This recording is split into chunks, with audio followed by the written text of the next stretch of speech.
Olá, sejam todos muito bem-vindos para mais um episódio do Pode Transformar, o podcast do Grupo Sinop. O tema de hoje qual é? Como anda o agronegócio na região de Sinop. O objetivo do podcast é esse, hein? Falar sobre a cidade, sobre a região, as suas histórias, as suas curiosidades. É um podcast do Grupo Sinop para Sinop. E para falar sobre esse tema, dois super convidados. O primeiro deles, Jairo. O Jairo, ele é diretor administrativo do Grupo Sinop. Tudo bem, Jairo? Boa tarde, João. Tudo bem? Tudo bem, Redivo? Bem-vindo, Jairo. E como o Jairo já antecipou, Redivo também está aqui com a gente. Quem é o Redivo? Redivo, ele é vice-presidente da FAMATO e presidente do Sindicato Rural. Tudo bem, Redivo? Tudo bem, você, João? Boa tarde, Jairo. Acho que é um prazer de estar aqui para realizar um bate-papo bem informal com todos vocês. Redivo, muito bacana você estar aqui, Jairo, você está aqui. Já começo com a pergunta, tema do episódio. Como anda o agronegócio aqui na região do Sinop? Então, o produtor está vivendo alguns momentos de incertezas em função da queda muito acentuada do preço das commodities que tem ocorrido neste período e nesse ano. Né? Nós saímos com o soja, que é a nossa principal cultura, que é a principal atividade econômica da região e do estado. Saímos aí na colheita com preços de 165 e hoje gira em torno de R$100.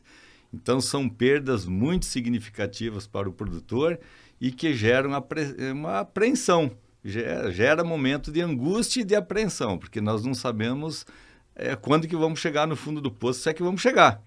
Né? Então, a gente vive hoje momentos de apreensão em função dessa queda acentuada dos preços. Redivo, o meu papel aqui é me passar como se fosse quem está assistindo, quem está ouvindo aqui o podcast, pode entender muito pouco ou nada de agronegócio, é o meu caso.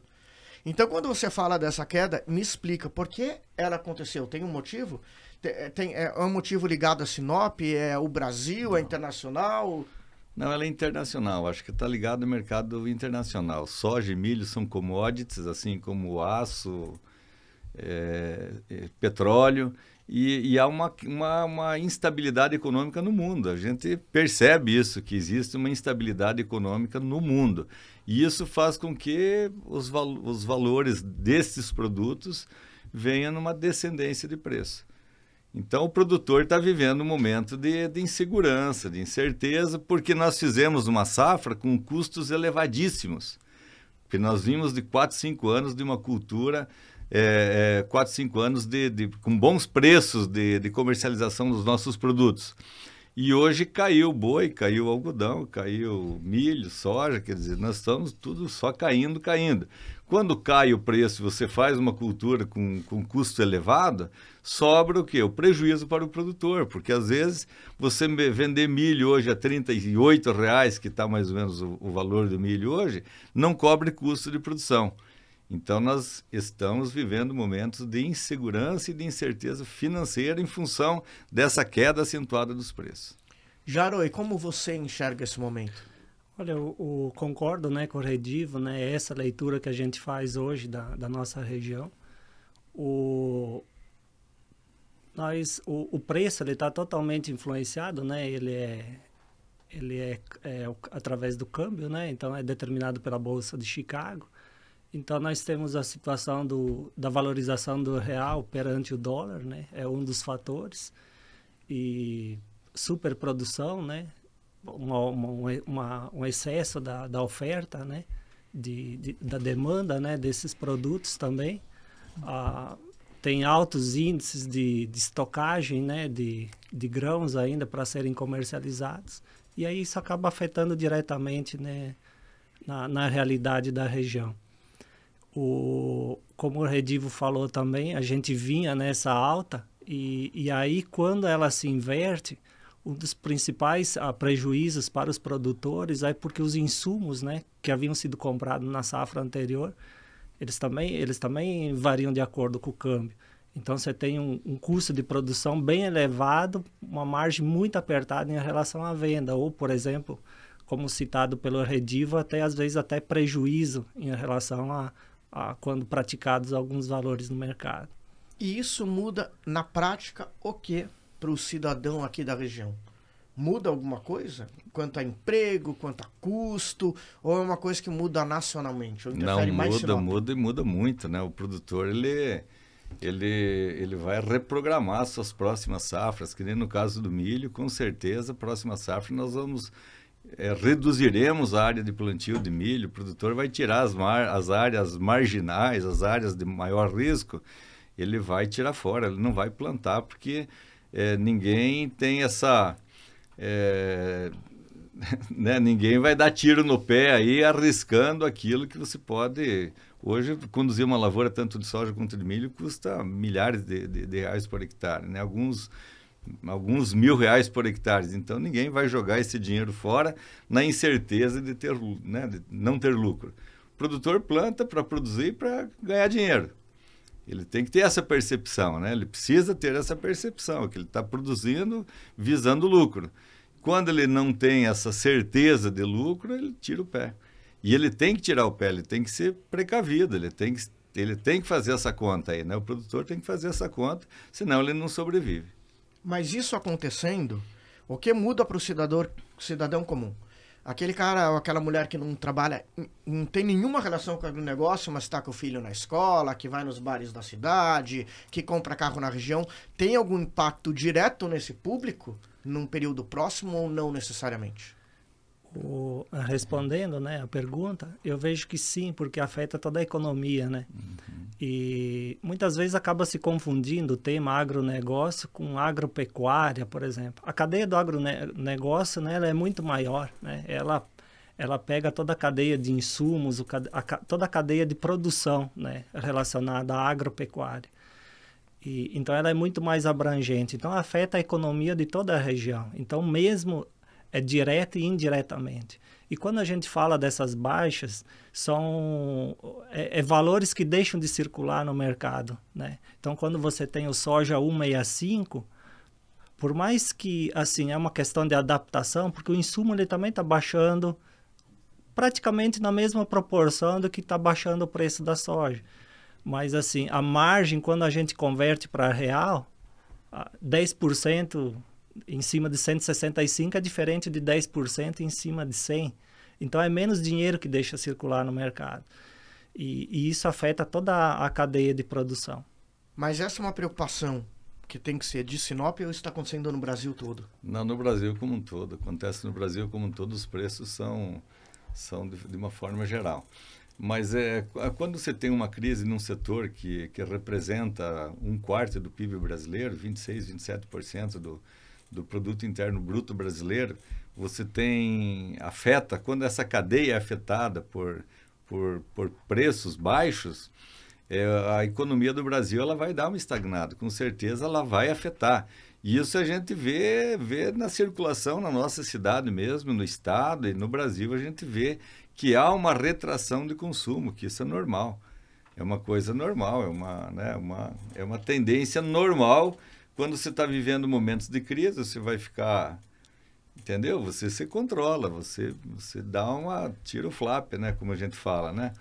Fazer investimentos, novos investimentos, comprar máquina nova. Então, a gente tem recomendado que o produtor não tem que ter pressa para pagar caro, né? Por que eu vou comprar uma máquina que está super valorizado? Vou comprar um carro que está super valorizado? Vou comprar um terreno que está super valorizado? Então, é uma coisa natural. Acho que você escolhe o melhor momento para você fazer o teu negócio. Porque a nossa a moeda de troca de quem produz, né? É o grão. Na minha cabeça, tudo é saco de soja, saco de milho. Né? Tudo é saco de soja, saco de milho. Não é dólar, não é real. Não é... Quanto saco de soja eu preciso para comprar aquele determinado bem? Agora, se eu preciso de muito mais saco para comprar aquele determinado bem, alguma coisa está errada. Então, tem que esperar as coisas se assentarem, como foi dito aqui, né? Tem que esperar baixar a poeira, né? E que as coisas se ajustam, né? Se ajustam. Eu não digo que tudo vá voltar a um patamar como estava antigamente, de preços como estava antigamente. Tem determinados itens que você não reverte, eu acho que... Mas mão de obra é um deles que é difícil de você retrair mão de obra, você não regride em mão de obra, você não tem, é muito mais difícil. Mas máquina vai cair de preço, os insumos vão se ajustar desses valores que nós temos aí.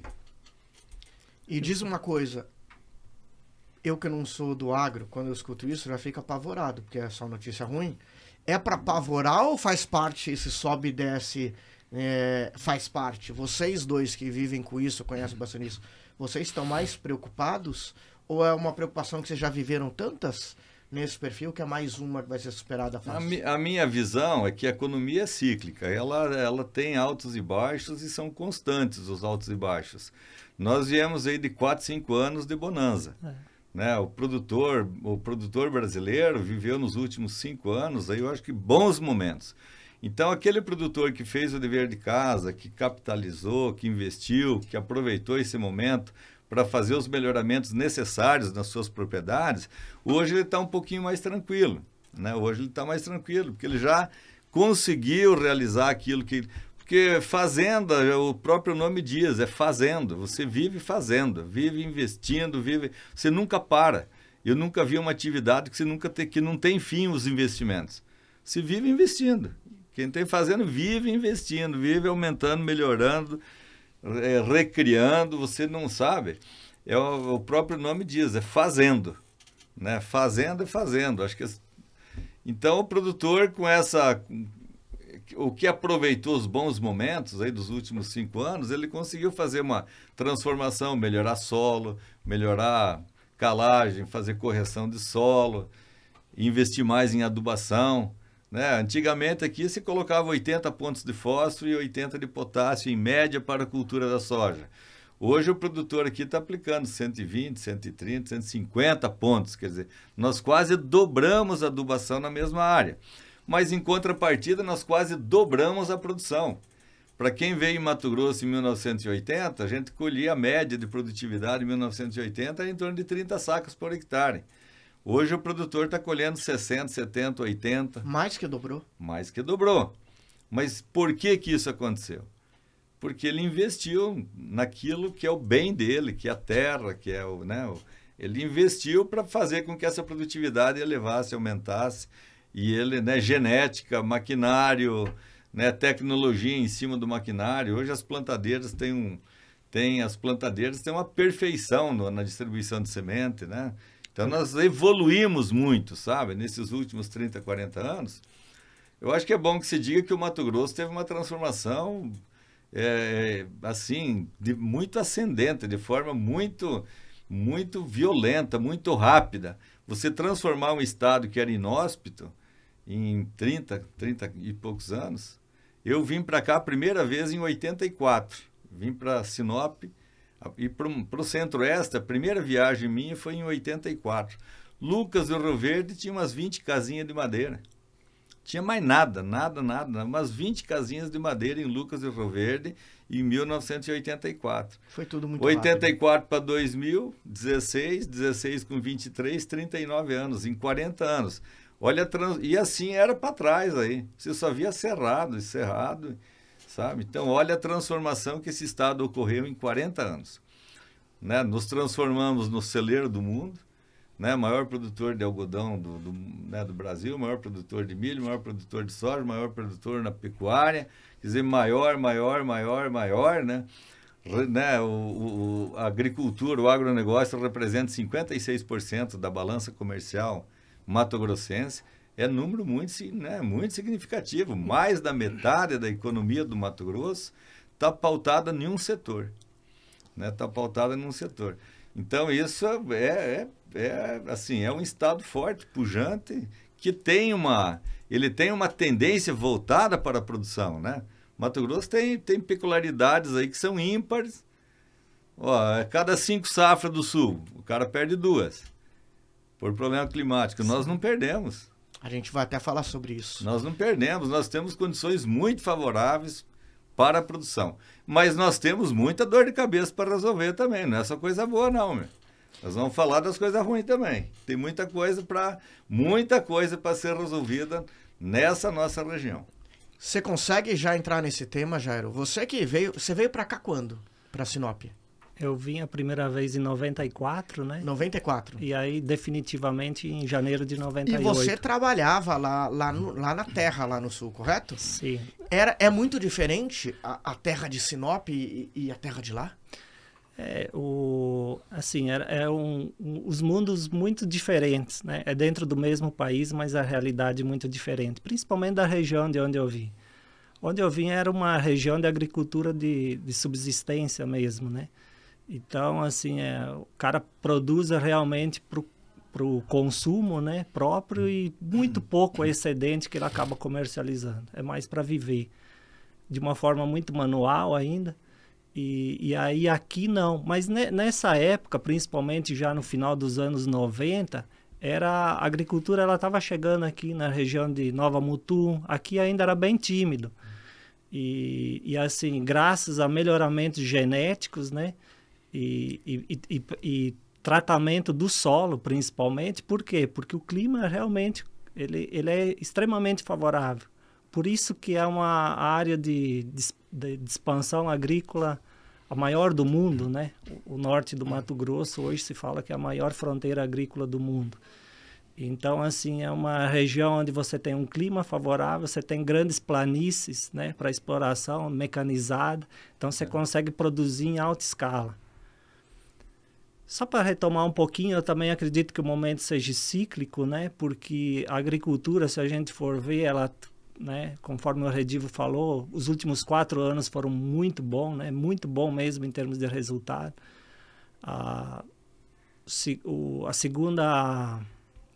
Final dos anos 2000, né, 2005 a 2010 também a gente teve uma crise. Teve uma crise no início, mas 2004. 94, 2004, 2008 com o crash da Bolsa Americana, né, que também jogou o preço do soja lá para baixo, porque o dólar veio a 1,8, né? E como o soja é atrelado a dólar, então foi outro momento crucial, outro momento difícil. Mas de lá para cá ele só foi indo. 2012 já foi um dos melhores anos na comercialização, porque o produtor naquela época atingiu $25 por saco, vendeu a $25 o saco da soja. Nunca tinha na Bolsa de Chicago soja da $25. Foi em 2012. Vocês citam muito a soja e o milho. O que mais dá certo aqui na região de Sinop? Soja e milho. É soja e milho. E algodão. Não, e algodão. Dá mais coisas. Aqui se plantando tudo dá. E por que se plantando tudo dá aqui? Se plantando tudo dá. Por quê? Temperatura, clima. Vocês falaram do calor, que é importante. Qual o motivo que faz tudo dar certo aqui? Olha, eu posso começar assim, dizendo de alguns que já foi citado aqui. Nós temos algumas características que não existem no mundo iguais a nós. O produtor da nossa região, primeiro, nós podemos ter 3 safras no mesmo ano sem irrigação. Tá? Nós plantamos soja, tira soja, põe milho, tira milho, põe pecuária em cima. Então, nós fizemos 3 safras na mesma área sem utilizar irrigação. Se você utilizar irrigação, aí a certeza de, né, você planta soja, planta milho, planta feijão em cima. Tira milho e planta feijão. Então, são 3 safras. O produtor europeu e o americano ele tem, infelizmente, a possibilidade de fazer uma única safra. Então vejam vocês o diferencial, a vantagem que nós temos o próprio sul do país também, né? Em relação ao produtor americano por causa e europeu. Da temperatura, por causa do clima. O clima. Os Estados Unidos é 6 meses de frio intenso, de neve, lá o produtor tem que escolher ou planta soja ou planta milho, porque ele não tem janela para fazer 2 culturas. Mas os Estados Unidos está longe. Se eu comparar Sinop com São Paulo, Rio de Janeiro, Bahia, também o clima é muito melhor aqui? Aqui é bem melhor. Aqui nós temos outro fator que eu queria. Então nós temos topografia, que é indiscutivelmente a melhor, sabe? A melhor do mundo. Aonde que você vai em Santa Catarina, no Rio Grande do Sul, que você vê uns chapadão que nem isso aqui? São Paulo, que você vê lá 10.000 hectares que nem uma mesa. Contínuo, né? De áreas contínuas que nem uma mesa. Aonde que você vê isso? Não vê em lugar nenhum. Você não vê no mundo lugar. Você não vê no mundo coisa igual que você vê aqui. Eu digo assim, a gente teve a felicidade de vir para cá e para mim é o melhor lugar do mundo para se viver. Né? Apesar de que é calor, como você disse aí, mas esse calor é benéfico. Esse calor ajuda no desenvolvimento das plantas, ele ajuda a fazer com que a cultura cresça. Alguma planta cresce no inverno? Só os pinheiros americanos lá, mas levam 40, 50, 100 anos para formar, entendeu? E justamente por isso. Agora planta o pinheiro aqui, o pinos aqui, 6, 7 anos você está cortando, mas por quê? Tem calor. Você precisa de calor para viver. O calor é fonte de energia, o sol é energia. É fonte de energia, é fonte de vida. Né? Você então, tem muita água em abundância. Então aqui nós também. temos, ó, topografia, calor, né? Topografia plana, calor. Teve o povo que veio para cá, minha gente, você não pode esquecer disso, porque isso aqui estava aí. Por que não fizeram, não transformaram esse estado antes? Então veio nego do saco roxo. Eu sempre digo assim, que veio gente determinada para fazer essa transformação. Né? Quem é que sai do conforto para vir para cá? É os mais guerreiros, pode saber, é os que têm sangue na veia. É o cara que tem, sabe, desejo de fazer, de transformar. Aqui tem muitas histórias de sucesso, mas muitas histórias de sucesso. Mas quando você escutar o cara, você chora junto com ele. Que eu já chorei, já tive, não só uma vez, de escutar produtores dando depoimento e ele chorar e você chorar junto. Porque não foi fácil, né? Eu vim em 88 para cá, 88 já era um paraíso, já tinha asfalto até Sinop. Mas quem veio para cá, que era chão, de Cuiabá para cá, que era chão, que não tinha nada, que morou hoje, o cara é puta fazendeiro, pô, o cara tá bem de vida, blá. Mas morou 3 anos embaixo de uma lona. 3 anos embaixo de uma lona, numa clareira no mato, para começar a formar fazenda, para começar a formar com pecuária. E era tudo muito difícil antigamente, era tudo muito mais difícil. Hoje, quando tá esse paraíso aí, todo mundo, puta que pariu, coisa mais linda. Sinop, cidadão, vai ver. Vai ver os primeiros que vieram para cá, quanta gente, quanto sofrimento teve. O desafio... Colonizadora sabe disso, meu. Né? O desafio, né, dos pioneiros, ele foi muito grande. E desafio por implantar uma nova técnica de cultivo também. Então, assim, hoje nós temos a unidade da própria Embrapa, né, em Sinop.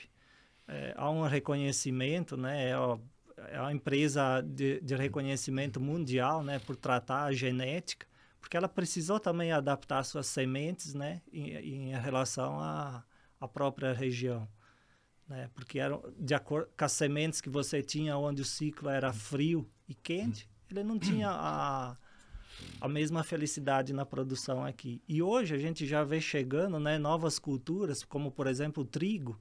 O trigo que é exclusivamente né? De uma região de frio. Hoje já se planta aqui. Sorriso tem uma... sementes adaptadas para a região de clima. Então, quente. assim, isso é graças principalmente ao trabalho de pesquisadores, né, da Embrapa, né, que desenvolve isso e vão melhorando. E é claro, né, mas à frente de tudo isso, né, não adianta você produzir sementes, você ter bom clima, se você não tiver pessoas, né, para poderem se desafiar, né, como foi aqui nessa região.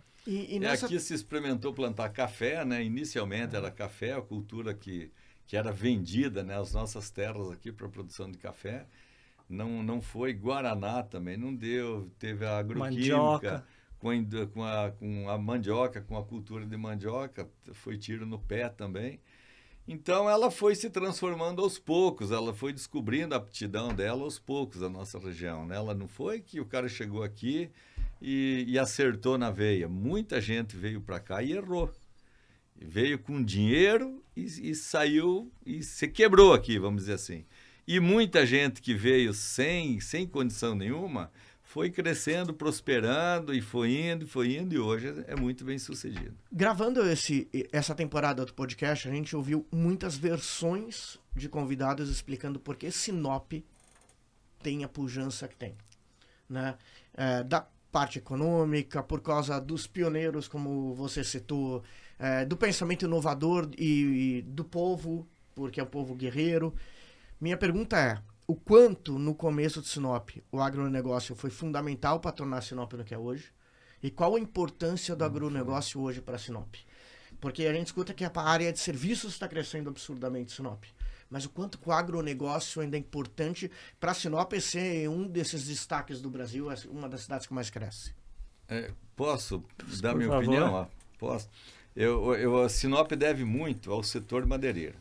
Era um polo, aqui foi um dos maiores polos de produção de madeira do Brasil, né, do Brasil.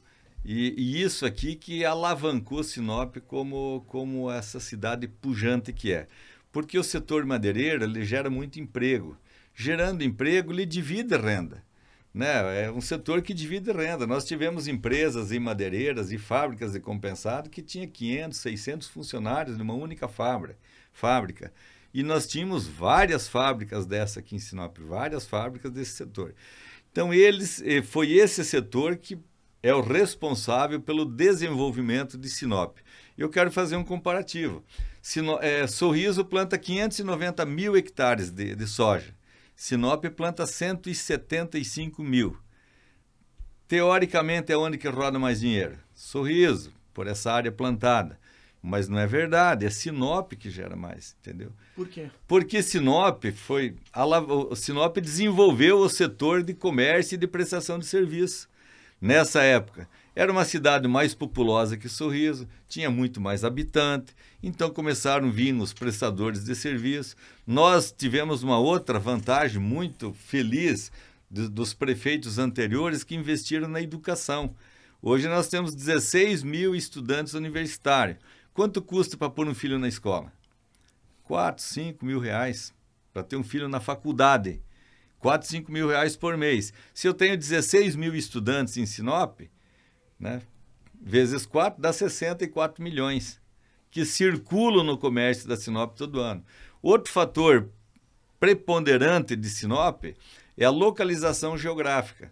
Quantos municípios nós temos no entorno que se servem de Sinop? Todo o Nortão, 40 municípios e parte do Pará, do sul do Pará, Novo Progresso, Castelo do Sonho, vem tudo aqui. Você vai no Atacadão lá, você vê carros com placa do Pará fazendo compra para abastecer seus pequenos mercados no Pará. Você vê de Nova Bandeirante, Alto Floresta e por aí afora. Então nós temos uma posição geográfica privilegiada, que é a primeira cidade que atende toda a região norte do estado do Mato Grosso. E isso parece que não é fundamental, mas é muito fundamental. Quais as cidades do entorno de Lucas? São poucas. De Mutum, muito pouco. De Sorriso, muito pouco. Sorriso tem 6, 7, Lucas a mesma coisa. Nós temos umas 40 que vêm se servir de Sinop para estudar médico. Nós somos um polo de prestação de assistência médica, não é verdade? Então, a gente cresceu em função disso, por isso somos prestadores de serviço hoje, grandes prestadores de serviço, em função desse desenvolvimento que teve lá atrás, por conta do setor madeireiro. Então, eu sempre digo que nós tínhamos que homenagear esse povo aí, fazer um museu da madeira aqui em Sinop, que é cabe um museu da madeira aqui. E como está a madeira hoje aqui? Tem o seu peso, tem a sua importância, ainda tem grandes madeireiros, mas muito longe do que foi, muito longe do que foi. Por que está muito longe? Porque a madeira ela é finita, ela é um bem finito. Você cortou uma árvore, ela tem que esperar a outra crescer. A outra para crescer leva 30, 40, 50 anos, entendeu? Então, cada dia vai ficando mais longe, né? Você faz colheita, essa matéria-prima. Você faz colheitas a cada 25 anos, por exemplo, né? Através do projeto de manejo florestal.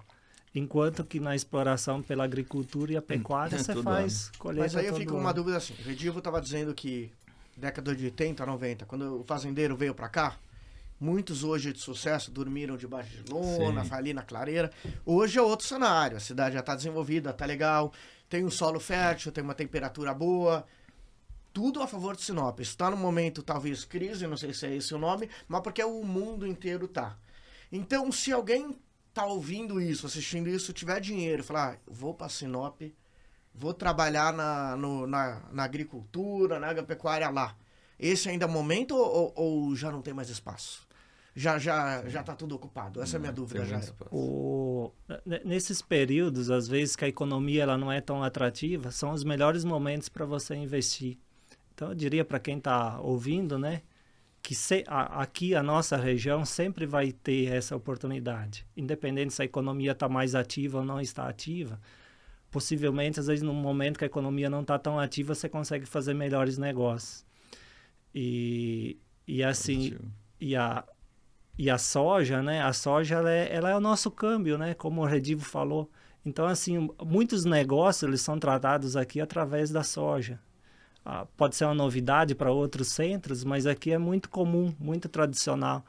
Então, é o câmbio, né, que... Moeda de troca, né? É a nossa moeda de troca, né? A moeda que dá referência de valores. E é uma região de muito desenvolvimento. Então, assim, analisando, porque quando se fala em Mato Grosso também, né, o Redivo também pode falar com mais convicção, mas eu vi um número recentemente que apenas 12% do território do Mato Grosso é explorado com a agropecuária, né?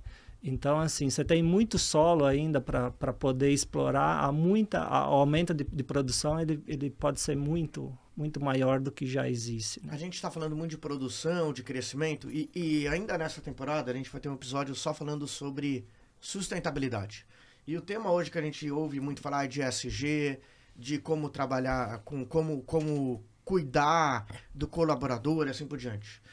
Como que tá isso em Sinop?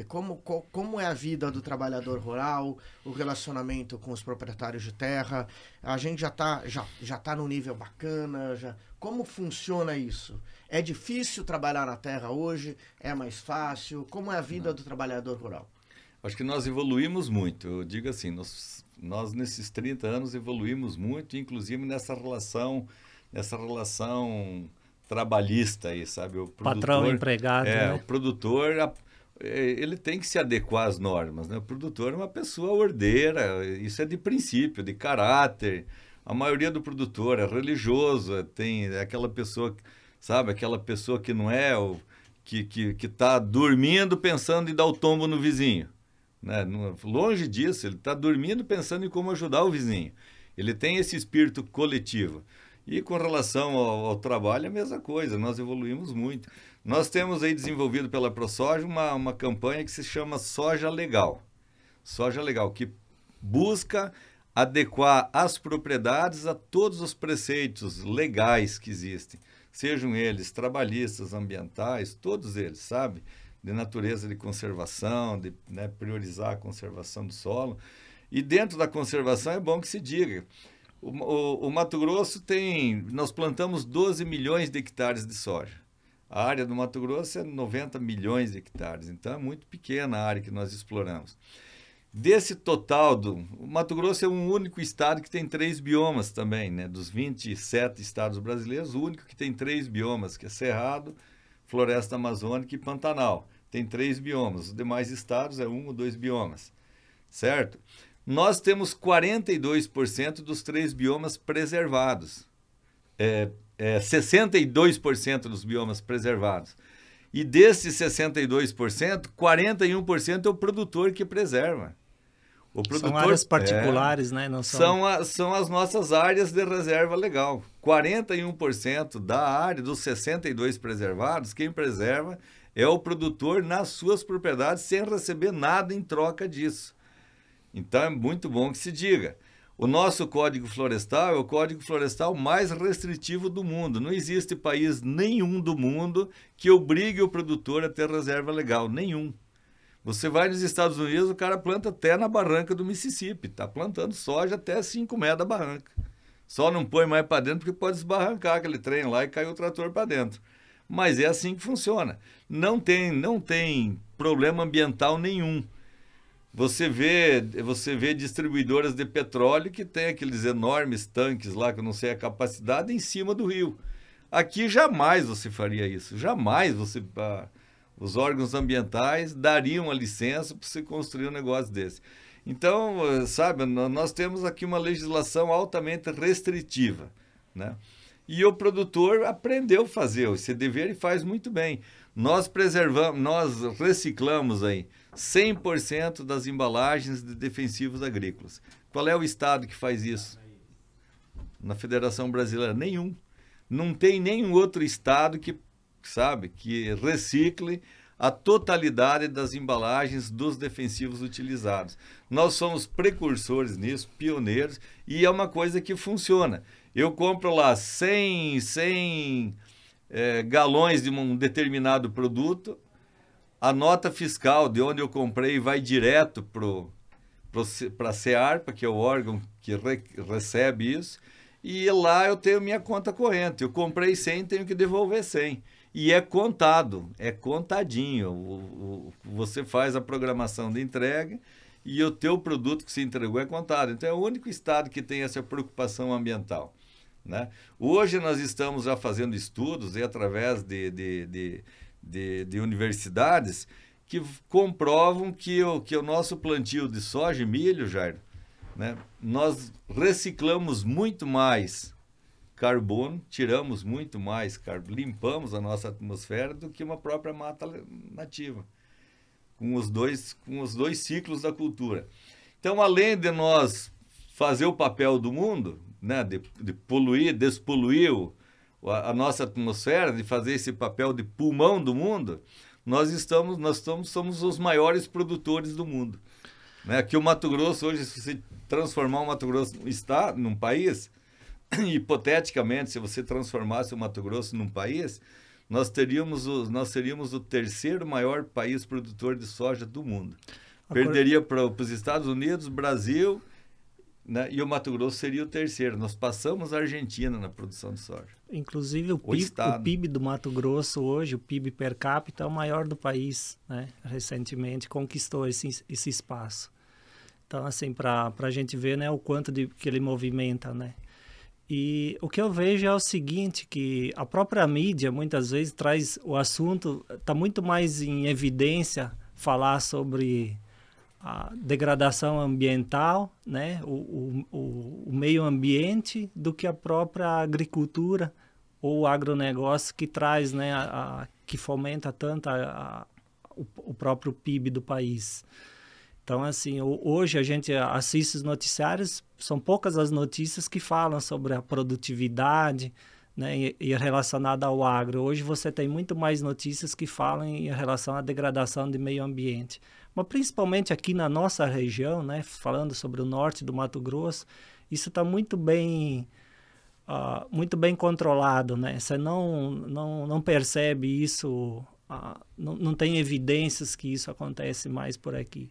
Há uma grande preservação, uma grande preocupação, né? O próprio produtor, ele já entendeu isso e ele segue realmente segue dentro da lei o que ele pode fazer em termos de exploração. Para mim, que vivo na cidade, quando alguém fala do produtor rural, me vem duas imagens na cabeça. Aquele senhor barbudo que está lá capinando o chão. E o outro é o cara que tem os drones voando, eu não sei o nome, mas equipamentos ultramodernos. Quem é o produtor rural aqui da região? É mais esse primeiro? É mais esse segundo? É meio a meio? Como que tá? Não, ele é mais tecnificado, né? Hoje nós temos a evolução que teve. Para nós atingirmos esse patamar de produtividade, não poderia ser diferente, né? Se fosse no tempo da enxada, você não conseguiria. Jamais você conseguiria produzir para sustentar o próprio Brasil. O que tem de melhor no mundo já chegou aqui? Muito. Nós somos lançadores de produtos. Lançado primeiro aqui, depois nos Estados Unidos. É mesmo? Mas legal. Toda a vida. Nós temos a tecnologia, a melhor tecnologia que é utilizada no mundo. Agricultura de precisão, né? Tudo.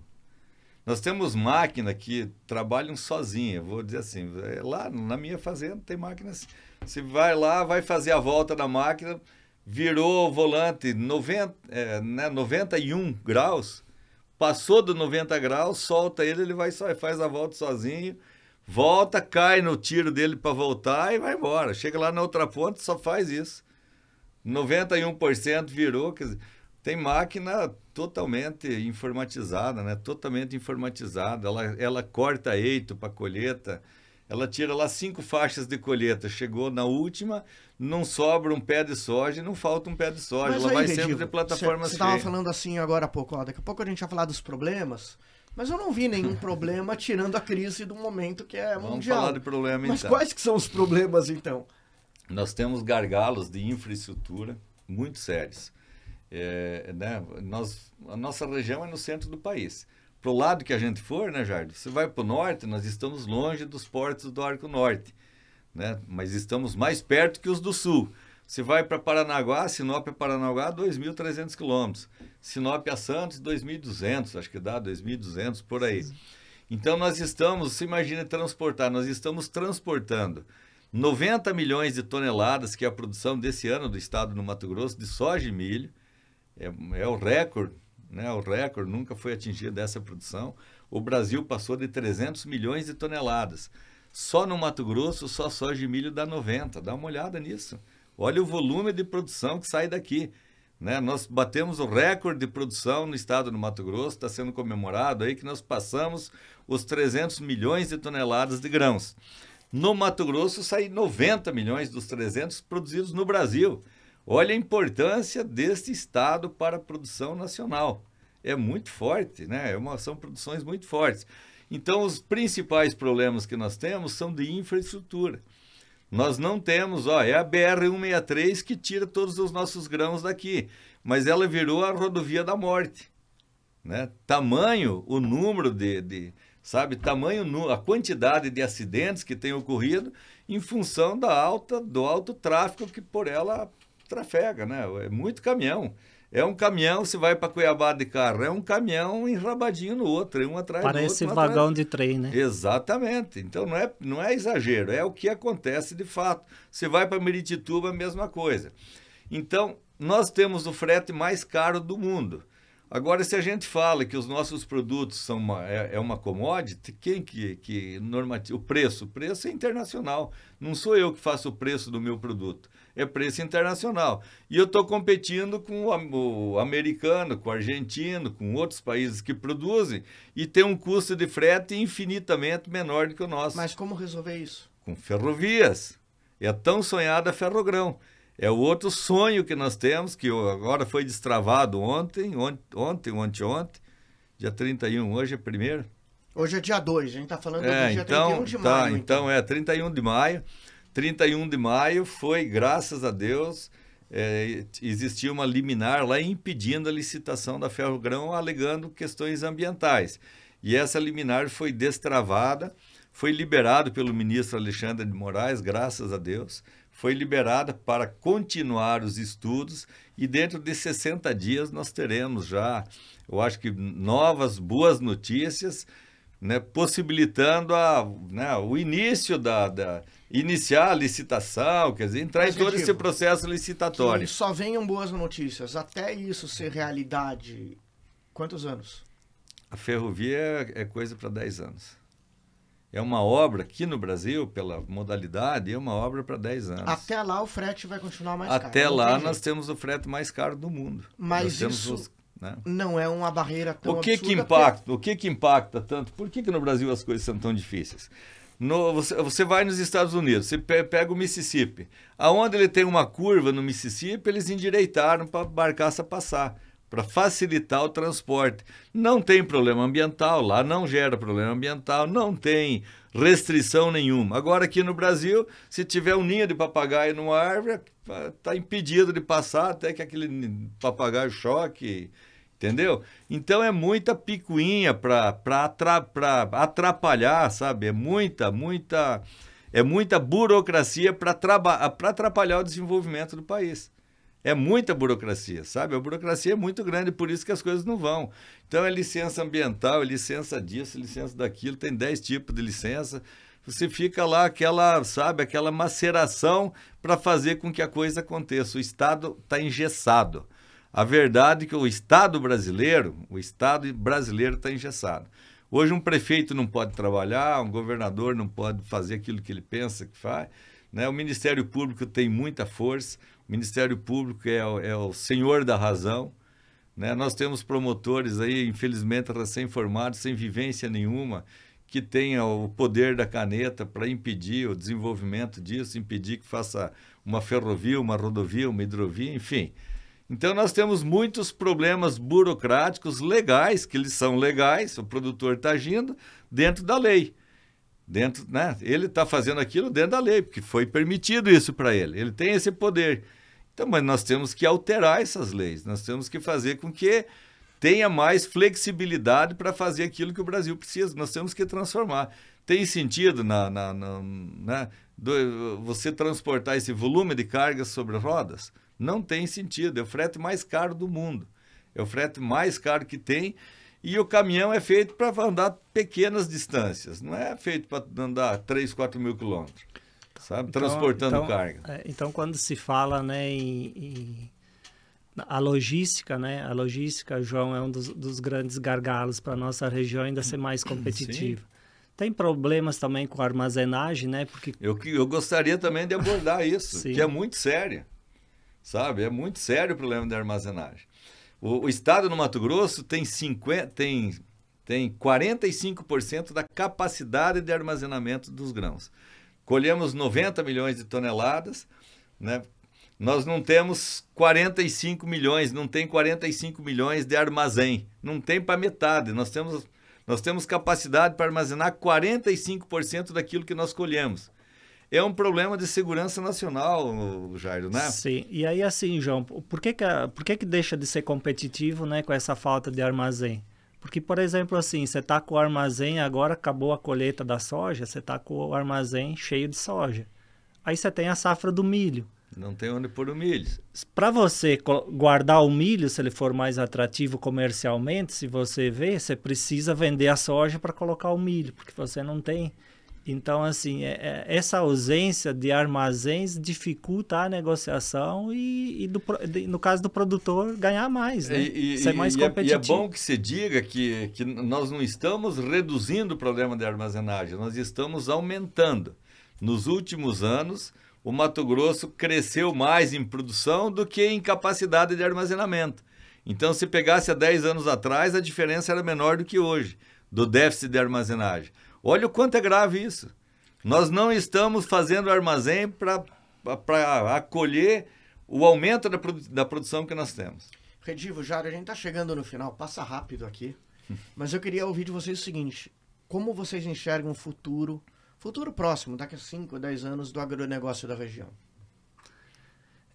Eu vejo o seguinte, a demanda de consumo, né? A demanda de consumo, o aumento da população. Recentemente nós vimos a Índia ultrapassando o número de habitantes em relação à China.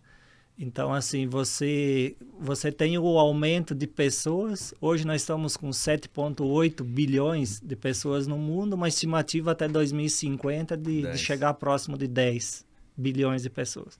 Então, nós estamos falando de muita gente precisando comer, muita gente que está por nascer e que vai precisar comer. Então, assim, quando se fala da região em termos de atrativo e tudo isso que nós comentamos hoje, eu vejo que nós estamos no lugar certo, o melhor lugar para se viver, como o Redivo falou. É uma região de franco desenvolvimento, né, do agro, produção, aumento de produtividade, onde você pode explorar mais áreas, e porque vai ter consumo. Então eu vejo que não tem volta, né? Essa região, aqui 10 anos ela vai ter evoluído muito. Mas assim, a gente precisa também do setor público, né, para nos ajudar, principalmente subsidiar a parte de armazéns, né, você ter financiamentos específicos, linhas de crédito específico para poder produzir criar, né, a construir esses armazéns, assim como melhorar a própria logística para você escoar e ser muito mais competitivo no mercado internacional. Eu acho que nós temos que ter vontade política para transformar, sabe? O primeiro passo que precisa no Brasil é ter vontade e planos. Tem planos, eu acho que planos não temporários, e plano para um governo. Você tem que ter um plano permanente de desenvolvimento, né? De atacar aqueles setores mais críticos. E a falta de armazenagem é um dos problemas críticos. A falta de infraestrutura, né? A ferrovia é outro problema crítico que nós temos. Então, nós estamos vendo agora aí o Brasil emprestando 35 bilhões para a Argentina. O Brasil é fiador do empréstimo que o BIRC vai fazer. Quem que vai pagar essa conta? Eu pergunto para vocês. A Argentina vai pagar ou somos nós que vamos pagar? Né? Eu deixo essa pergunta no ar. Será que esse dinheiro, se fosse aplicado em resolver os gargalos né, de armazenagem no Mato Grosso, quantos silos nós faríamos com esse dinheiro esparramados pelo Mato Grosso, né, atendendo o pequeno produtor? Porque uma outra coisa importante que tem que ser falado, que esse déficit de armazenagem está concentrado nas pequenas propriedades. Os grandes têm. Os grandes produtores do nosso estado, todos eles têm armazém. Quem não tem é o pequeno que fica vulnerável, aquele que tem menos poder de barganha. É sempre o que sofre mais. Então, a mão do governo tem que atender quem? É essa pessoa. Agora, quando o BNDES libera um dinheiro para armazenagem, quem é que pega esse dinheiro? Quem pega esse dinheiro? É o pequeno ou é o grande? É sempre o grande, minha gente.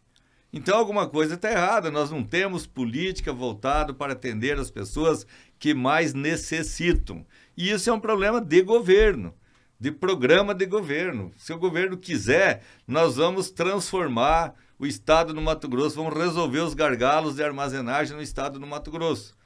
Não é dar juros subsidiado para produtor, nada disso. É dar condições, facilidade para ele fazer. Hoje, para mim financiar um silo, financiar um armazém na propriedade, é pior do que um parto, sabe? É pior do que um parto atravessado. Então, o pequeno produtor desiste, ele nem vai atrás. Porque o pequeno produtor, ele é tudo. Ele que planta, ele que colhe, ele que vai no banco, ele que cuida dos problemas administrativos. É diferente de uma grande empresa que tem todos os departamentos. E está lá o proprietário dessa grande empresa só pensando e determinando que os outros façam. O pequeno promotor ele tem que ser tudo. Ele tem que ser advogado, ele tem que ser, entendeu? Ele tem que fazer de tudo. É ele. A propriedade é ele que toca, ele, a mulher e os filhos e mais ninguém. Então essas pessoas às vezes não têm essa habilidade para superar todos esses entraves, né? Porque para ele já ter que ir 10 vezes na SEMA, em Cuiabá, já é um parto também. É difícil para ele ir lá, para liberar os alvarás para fazer esse dito cujo silo, né? Então nós temos que simplificar, minha gente. Não quer simplificar, não quer dizer fazer. Nós não pedimos juros subsidiados, não pedimos nada disso. Vai lá e vou dar um exemplo. Eu tenho uma área de 1.000 hectares. Se eu for fazer um silo, eu tenho que hipotecar essa área de 1.000 hectares. Foi conseguido, depois de uns 5 anos de briga, que essa área eu pudesse dar uma área parcial dela, sem desmembrar a escritura. Antigamente eu tinha que desmembrar uma escritura para fazer um financiamento ou hipotecar a escritura inteira. O que implica eu fazer uma hipoteca da escritura toda da minha área? Eu fico amarrado naquele banco. Porque se eu financiei no Banco do Brasil, o Bradesco não vai querer pegar a hipoteca de segundo grau. O Bradesco, eu estou dando exemplo de... Mas um outro banco, então, para não citar nome de banco, o outro banco não vai pegar, sabe, uma garantia de segundo grau. Então, amarra o produtor, sabe? Me fecha, me tranca, me fecha as minhas portas de crescimento. Então, são exemplos que a gente dá. Né? Licença, eu tenho que fazer licença para 10 tipos de licença para fazer um silo. Minha gente, vamos simplificar as coisas, pelo amor de Deus. A regra está aí, vamos cumprir a regra. Quem não cumprir, penaliza quem não cumprir. Vou dar outro exemplo aí de desmate. Nós temos aí a possibilidade de abrir 20%. Tá certo? 20% Sim. da área. Eu tenho uma área lá, 1.000 hectares, que é de 100% de mato. 1.000 hectares de mato. Eu tenho direito legal, amparado pelo Código Florestal, de abrir 20%, 200 hectares. Na minha cabeça, eu tenho que ir lá e abrir. É direito que eu tenho amparado por uma lei federal. Não, eu tenho que fazer projeto na SEMA, é outro parto. Leva 1 ano, 2 anos para liberar um negócio desse. Para liberar aquilo que eu tenho direito. Então, aí que eu digo que o Estado é engessado. Tá certo? Né? Por isso que emperra que as coisas não andam, ou demoram muito mais para andar. Então, por que na iniciativa privada, ela vai embora, ela decola que nem uma decolagem de jato? Porque não tem esses empecilhos. O cara tem vontade de fazer, ele vai lá e faz. Tá certo? Se ele quebrar a cabeça, ele vai malhar, vai ralar, vai se ferrar para dar a volta por cima, recuperar aquele dinheiro que perdeu. Quando se partiu para o lado governamental, tudo que depende do governo é burocrático, é emperrado, é cheio de regras, é cheio de controles que emperram o sistema produtivo. O exemplo é da Ferrogrão. Por que não saiu a Ferrogrão? O ministro Tarcísio estava com martelo para bater, para licitar ela, estava com os investidores todos ajeitados, não saiu porque criaram uma restrição ambiental. Um partido político, o PSOL, entrou com uma liminar no STF e foi acatada essa liminar pelo Alexandre de Moraes, ficou 2 anos sem analisar essa liminar, Agora, dia 31, que ela foi analisada e tocou para frente para continuar os estudos dela, para destravar essa ferrogrão. Mas 2 anos parada, sabe? Paralisada uma obra da importância dessa, não é para a nossa região, é para o Brasil. Essa obra aqui, ela tem uma importância para o Brasil, porque ela vai ser uma balizadora de frete ferroviário, sabe? Ela vai quebrar com o monopólio, o grande monopólio que tem aí, que o maior transportador é a Rumo, que transporta, a Rumo é a poderosa no transporte ferroviário. E a Ferrogrão, ela vai ter essa capacidade de dividir, sabe, de equalizar os custos de transporte ferroviário. Então, ela tem mais esse papel fundamental, que ela vai ajudar o Brasil como um todo. E hoje o que interessa? Se nós conseguirmos reduzir custos de produção, o produto chega mais barato na mesa do produtor, na mesa do consumidor. Né? Nós vamos conseguir fazer com que o produto chegue mais barato na mesa do consumidor. Perfeito. E é isso que importa. Então, mas nós temos outros problemas que a gente falou. O Brasil importa 95% do potássio do mundo. Nós temos as maiores reservas de potássio no mundo, mas importamos 95% dele. Não pode explorar aqui no Brasil, por quê? Criar uma reserva indígena em cima da reserva de potássio, em cima da... Sabe? Criar uma reserva indígena para impedir a exploração. Então, são os problemas que nós temos no Brasil para enfrentar. Tem muita coisa para falar. Isso não mesmo. Dá para fazer em um episódio só. Mas nesse eu queria agradecer muito a vocês. Redivo por ter vindo até aqui falar com a gente. Jairo por ter vindo. Muito obrigado a cada um de vocês por terem vindo e dividido esse tempo com a gente. Obrigado mesmo. Obrigado a gente, né, Jair? Eu que agradeço também. Fiquei feliz desse bate-papo aí, uma experiência nova para mim também.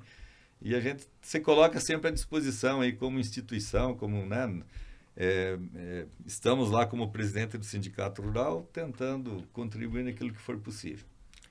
Muito obrigado, né, pelo convite, né, também enquanto uma experiência nova, mas a gente precisa ser desafiado sempre, né, então sigo à disposição, né, sempre que precisar para um bate-papo, né, a gente está aí. Obrigado a ambos e a todos, ficamos por aqui e em breve mais um episódio do Pode Transformar, o podcast do Grupo Sinop. Valeu!